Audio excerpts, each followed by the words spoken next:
શું ફ્રેન્ડ્સ, તમે પણ ઉંદરના ત્રાસથી કંટાળી ગયા છો? તો ફક્ત આપણે ચાંદલાના પેકેટથી જ ઉંદરને માર્યા વગર ઘરની બહાર કાઢી શકીએ તે આઈડિયા બતાવીશું. સૌથી પહેલાં આપણે આ રીતે 1 વાટકી ઘઉંનો લોટ લઈ લેવાનો છે. લોટ કોઈ પણ ચાલે, મેંદો ચાલે, રવો ચાલે, કોઈ પણ લોટ ચાલે.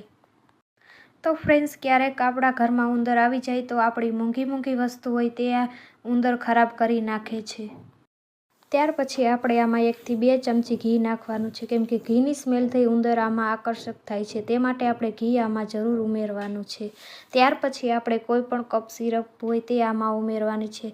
કોઈ પણ કપ સિરપ ચાલે તે આપણે આમાં ઉમેરવાની છે. કપ સિરપ છે તે કોઈ પણ ચાલે, એક્સપાયરી ડેટ થઈ ગઈ હોય તે આપણે આમાં લઈ શકીએ છીએ. કોઈ પણ 1 કપ સિરપ આમાં ચાલશે. આમાં આપણે થોડી એવી કપ સિરપ નાખવાની છે.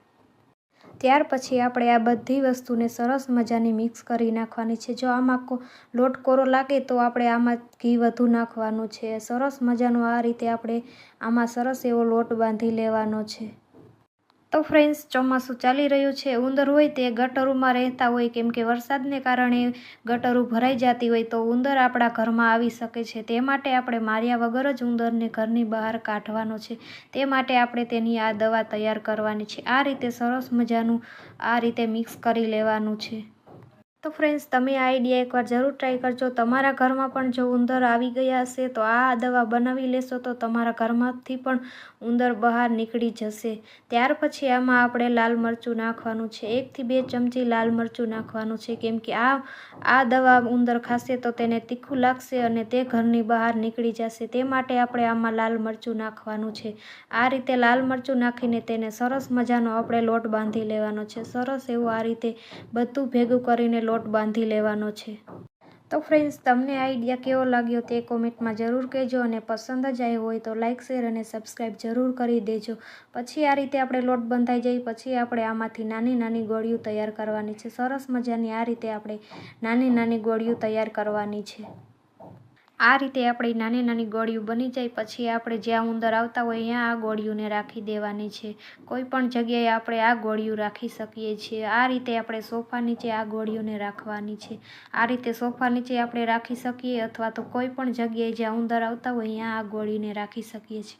આ રીતે આપણે નીચે જ રાખવાની છે, કેમ કે નીચેના ભાગમાં જે ઉંદર હોય તે આ રીતે ખોરાકની શોધમાં આવતા હોય તે માટે અહીંયા રાખવાની છે. ત્યાર પછી આપણે રસોડામાં ગેસના ચૂલા નીચે પણ આપણે આ ગોળીને રાખવાની છે, કેમ કે રાતે ઉંદર ખોરાકની શોધમાં આવતા હોય તે માટે આપણે આ રીતે ગેસના ચૂલા નીચે પણ રાખવાની છે. ત્યાર પછી આપણે આ રીતે ફર્નિચરના ખાના હોય તો ભૂલમાં ક્યારેક ખુલ્લા રહી ગયા હોય તો આપણે આમાં પણ આ રીતે રાખી દેવાનું છે. બધી સાઈડ આપણે આ રીતે ફર્નિચરના ખાનામાં આ રીતે રાખી દેવાનું છે. ત્યાર પછી જોઈએ કે આપણે ચાંદલાના પેકેટથી ઘરની બહાર ઉંદરને કઈ રીતે કાઢી શકીએ. તો આ રીતે આપણે વધેલો લોટ છે તે આપણે આ રીતે ચાંદલાના પેકેટમાં આ રીતે ચોંટાડી દેવાનો છે. આ રીતે આપણે બધા આખા ચાંદલાના પેકેટમાં આ રીતે લોટ ચોંટાડી દેવાનો છે. મારી પાસે આ રીતનું મોટું ચાંદલાનું પેકેટ હતું તેનો મેં યુઝ કર્યો છે. તમારી પાસે કોઈ પણ ચાંદલાનું પેકેટ હોય તે ચાલે, નાનું પણ ચાલે. આપણે આ રીતે ચાંદલાના પેકેટમાં આ રીતે લોટને સરસ મજાનો આ રીતે દબાવી દેવાનો છે. આ રીતે સરખી રીતના આપણે તેને આ રીતે દબાવી દેવાનો છે. તો ફ્રેન્ડ્સ, આપણે ચાંદલાનું પેકેટ એટલા માટે યુઝ કર્યું છે કેમ કે આ પેકેટ છે તે આપણે કબાટમાં રાખવાનું છે, કેમ કે જ્યારે કબાટ ભૂલથી ખુલ્લો રહી ગયો હોય તો તે માટે આપણે આ રીતે આ ચાંદલાનું પેકેટ રાખી શકીએ છીએ. આ રીતે આપણે પેકેટ જ લેવાનું છે, કેમ કે આ રીતે આપણે પેકેટ રાખશું તો આપણા કપડાં ખરાબ પણ નહીં થાય અને સરસ મજાનું તેમાં રહી શકશે. તો આ રીતે આપણે કોઈ પણ જગ્યાએ આ રીતે કબાટમાં રાખી શકીએ છીએ, કેમ કે ઉંદર જો ક્યારેક આપણા કબાટમાં ઘરી ગયો હોય તો આપણા મોંઘા કપડાં હોય તે તોડી નાખે છે. તે માટે આપણે આ રીતે ચાંદલાનું પેકેટથી ઉંદરને બહાર કાઢી શકીએ છીએ.